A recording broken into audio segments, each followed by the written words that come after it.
रची MM production की प्रस्तुति सुमधुर माता के भजन। गायक प्रभात झा और बबीता बावरी। लेखक प्रभात झा। आशीर्वाद श्री राम बाबू झा और संगीतकार अपने सुपरिचित सतीश अर्पित।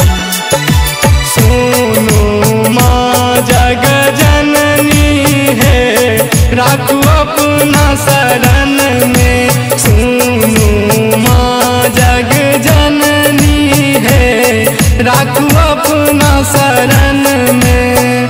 बनियन मैया कठोर है, राखू अपना शरण में।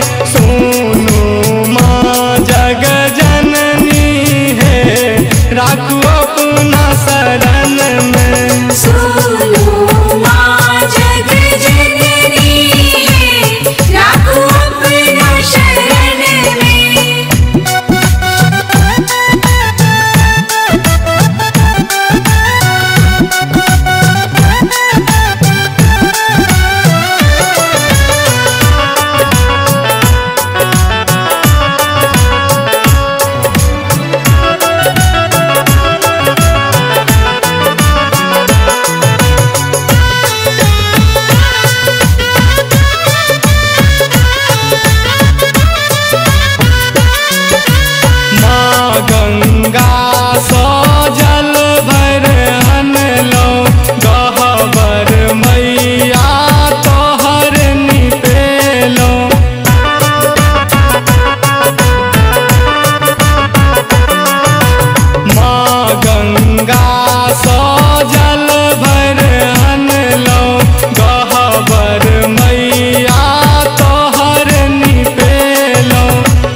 दुकान सो सोना गढ़ायब, हलवाई दुकान सो मधुर मंगायब।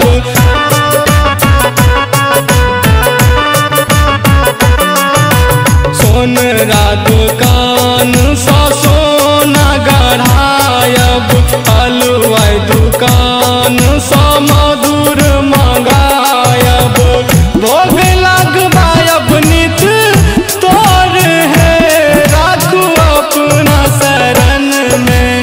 सुनो माँ जग जननी है, राखू अपना शरण में।